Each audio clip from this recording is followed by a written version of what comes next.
For more on this, we are now joined in studio by Gauteng Education MEC Panyaza Lesufi. MEC, thank you so much for joining us. Thank you so much, Lou. We're at it again. Today you met with the Windsor Academy, Windsor House Academy, a private school in Kempton Park, and the issue here again, which was highlighted by Pretoria Girls High School students last year, about black girls being suspended and unruly, unkept hair. What is the situation? Why are we going through the exact same thing that we went through a few months ago? Isn't it disappointing, Lula? Very disappointing. It is disappointing. But you must not get tired.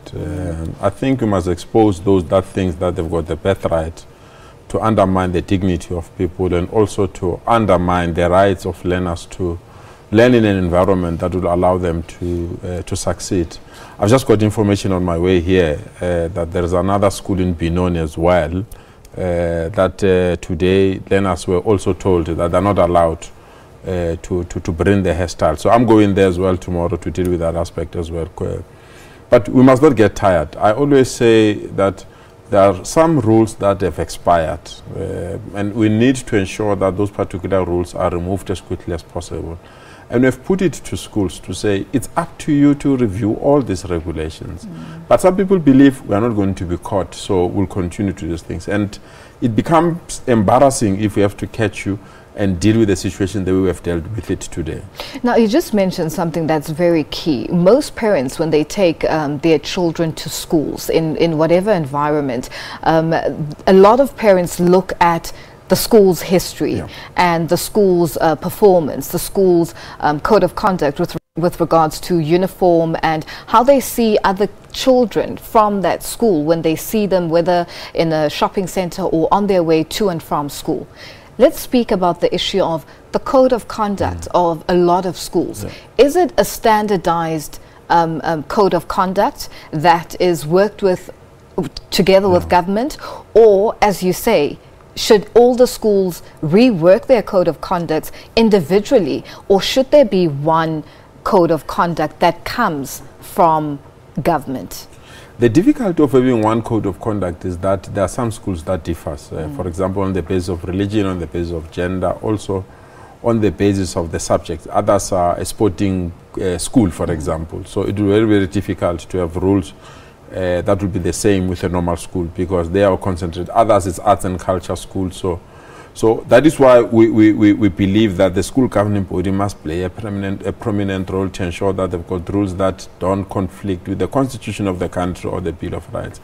If you check the school that we went to today, it's a school that has been overrun by events. We have passed that stage, and the school needs to adapt and ensure that they conform to the new order. But unfortunately, I mean, if a school was predominantly 100% white in 1974, and then in 2017 is 97 black, generally it means that the rules that were governing you in 1974 have to change. And unfortunately, the school didn't change.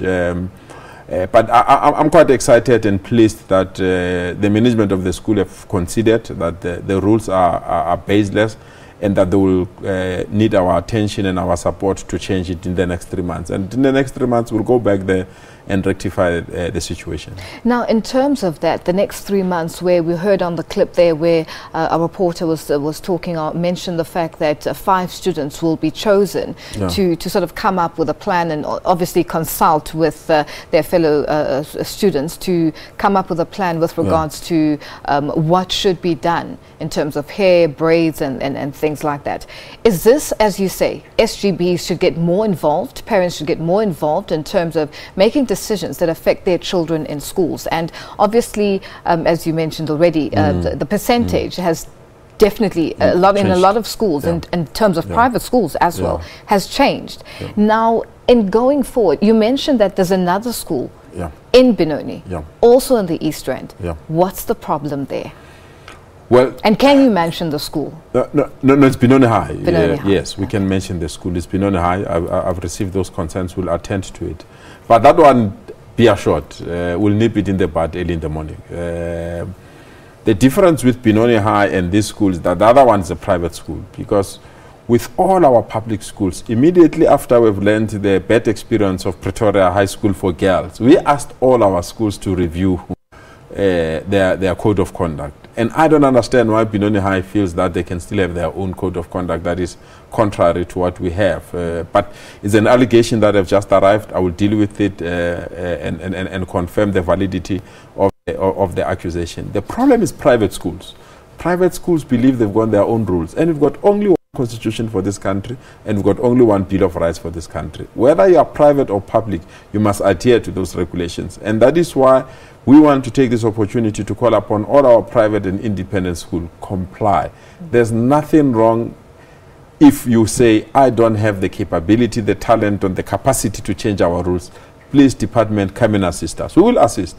But if you believe you will hide this thing and hope that you're not going to be caught, the day we catch you, unfortunately, it's going to be a very painful exercise. Now, there's a lot of mention of racial issues within a lot of these private schools, but let's go back to the Windsor Academy issue, where one of the students said it's been ongoing for some time. There have been issues that have been taking place, and now just watching them come out and saying, now we're fighting for our rights, and aren't coming on air to say that my niece has been telling us about these issues. There have been issues all along. You know, why in terms of the students, are they doing enough themselves to protect themselves, and are the parents getting involved in protecting their kids? Lulu, to be quite frank, I want to salute those. They were brave. I mean, in a company of people that are superior to you and they've been ill-treating you for some time, for you to stand firm. I mean, I had the 17-year-olds, 18-year-olds standing firm in front of cameras to say, this thing that is happening in this particular school must come to an end. We accept we need to dress properly. We accept that our hair needs to be clean. We accept that we need to respect the elderly. We accept that we need to attend classes frequently. But no one has a right to tell us that our hair is not an appropriate hair. And I really felt that we need to give them guidance and give them support, because that's what we need. We need young people who are dynamic, creative, who within the law can challenge the system, rather than people who will burn down schools or people who will close down the school and say, today there's no school purely because we have this problem. So I want to salute them, I want to thank them, and I also assured them that we'll give them all the necessary support as they go through the process of rewriting their code of conduct, because they need support. They can't just say, change this law on their own. So we'll provide that support to them as well. Now, MEC, South Africa faces a pandemic of high depression, suicidal rates among teenagers, and looking at that, how will government assist affected pupils so that they don't become a part of the statistics? And that is why we went there so quick, because we didn't want them to say, I don't want to go to school anymore, because we have to encourage our learners to remain within the schooling environment. We need to ensure that the economy of this country can shape them to be what we want them to be. But if they're outside the schooling environment, all of us were going to suffer the consequences of that particular decision. But let's give them support, and let's ensure that in the ultimate end, we can produce learners that can take over the leadership of this country. Social cohesion in schools, a lot of racial tensions, you know, racial fear coming up on social media. How is the Gauteng Education Department or government dealing with such issues? We must not get tired. If we can surrender to racist, all of us will be history, and history will judge us harshly. Non-racialism is the future. Non-racialism is something that all of us must embrace. Non-racialism is something that we must even impose it on those that don't want it, because it's not harmful anyway. So we need to ensure that at all costs, we don't get tired of preaching non-racialism, non-sexism, and equality. Let those that oppose these things know that no one is born a racist. You are made a racist by the environment or the people that you are living with. We have chosen non-racialism. We're not going to postpone it. We're not going to delay it. We're going to implement it. And if needs be, we're going to impose it on those that don't want it. Now, MEC, you're going through to Benoni tomorrow morning, and then there's the issue of Klipspruit West Secondary School tomorrow as well. I think you're going to be there, yes. Where parents disrupted classes over the appointment of a black principal. What are some of the issues there, and should we still be facing such challenges? Surely not. That is why I say we must not get tired. Non-racialism is something that all of us must embrace. The problem with this school, and it irritates me to be quite frank, they recommended, so they're protesting against their own decision. They recommended the principal to be appointed. The department concurred and appointed the principal. Now they come, they say, no, this is a colored area. We don't need this particular person to be our principal. I mean, you can't recommend and thereafter come and challenge the decision. So something is not right. That is why I said, maybe let's be open-minded. Let's go there. Let's meet with them tomorrow. The entire afternoon from 3 o'clock. We'll be at the school just to meet with them and understand why are you protesting against your own decision.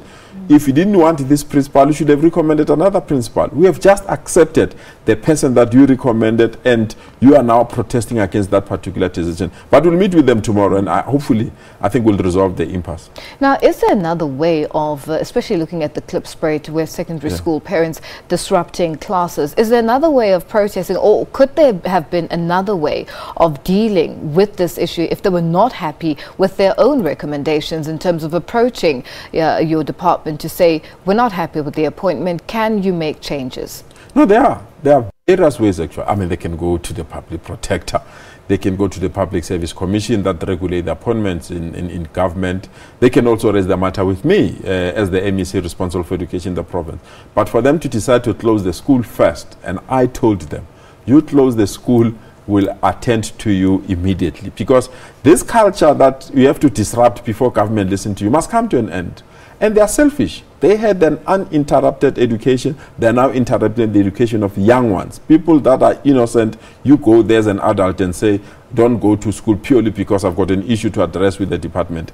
That is why we said, you allow the kids to go back to school and then we can negotiate. If you want to talk to us, we are not going to talk to you while you are disrupting school.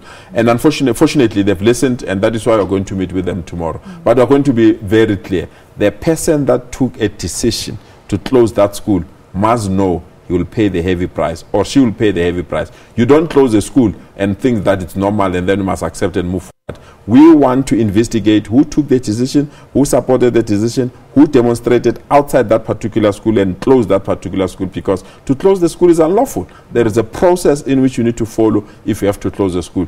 Because if you can't act against these things, I can tell you, tomorrow somebody will say, I need a clinic that must be headed by a Chinese person. I need a police station that must be headed by an Indian person. We will never find a way of embracing anti-racialism if we allow those things to happen. Now, MEC, just as we wrap up, we touched on Pretoria Girls High School earlier and what they went through last year, and in dealing with that, and the fact that there was a code of conduct that the Education Department came up with regards to government schools. Now, what's happening there in terms of progress? I'm sure you have been getting updates with regards to the progress made by the school, and is it what it is supposed to be in terms of non-racialism, non-discrimination and things like that? What's the progress that's been made? Definitely, and I must take this opportunity to thank the Premier of our province. He has appointed a team that is leading the social cohesion within the province, led by the former Constitutional Court Judge Mukhoro. So they've been going there, conducting workshops. So the school is an ideal school now. It's an exemplary school. It's what we call an ideal school within an environment that will promote social cohesion and racialism. So one is quite excited with that particular school. The other school is Roadport Primary School as well. They went through the problem, the same problem of saying we want a colored principal. Now they've got a good principal. The school is also a symbol of non-racialism. So we're quite excited with the changes that we've made within the school environment. We just need to ensure that everyone comply and we adhere to the rules of the game. That is why we are saying, if you have a code of conduct, ensure that is in tune with the constitution of the country, but also with the Bill of Rights, so that we don't tamper with the dignity or the rights of these learners, because nowadays these learners have the power to resist things that they believe are not right. Now, I can't, let us wrap up without touching on issues of schools like Kuro, where there were also incidents of racialism and segregation. What's the stance there? What has happened? What's the progress that's been made there? Kuro is, bearing in mind that Kuro is a private school. I'm excited with Kuro, to be quite frank. They went even beyond the demands that we gave them. They're opening some of their campuses in the townships. They've got what we call a transformation manager that interact with us quarterly. I meet with their senior leadership as well for them to update us where they are. So sometimes bad stories tend to be good stories. And with Kuro, I can assure you, we're working very well with them. And we've got some form of a partnership in an area, for example, where they cannot be a public school. They will say, MEC, let's go to that area. When you are ready to have a public school, we'll pull out and allow you to continue. So we've developed a nice rapport with them, and one is quite excited with the relationship, actually. Looking at that relationship with Kuro, would you look at something with other private schools in terms of, them having a transformation manager where you get quarterly updates from those different schools, especially to ensure that all the schools, there's the social cohesion and there's every school is in tune, whether private or public? Definitely. I mean, there are some schools that have approached us from nowhere. I mean, take St. Stephen's. It's one of the top private school in our province. They themselves are working together with us to say, MEC, if you need our facilities for change amendment, or if you want a meeting, come here, use these facilities. If there are learners that are coming from disadvantaged areas, they want to spend a weekend, we've got these facilities, come utilize them. So we've got that kind of relationship. It's only few schools that are behaving in a manner that they think that they're superior than other schools. But as I said, we are not going to get tired of promoting racialism, and we are going to give them an opportunity to interact with us and give them the support that they need. And your message to schools where principals might be listening, with the vice principals, in terms of the issues that they're dealing with, can they approach you? Can they come forward and put their issues on the table and wait for the Gauteng department to assist them? Definitely, definitely. They can do that. But one message is, the message that I want to leave with them, non-racialism is a reality. It can't be postponed, it can't be delayed, it must be implemented. That's the future. MEC, thank you so much for joining us. Thank you so much. We'll have to leave it there for now. Thanks. And that was the Gauteng Education MEC Panyaza Lesufi, bringing us up to speed with his latest visit to a Kempton Park School following allegations of racism.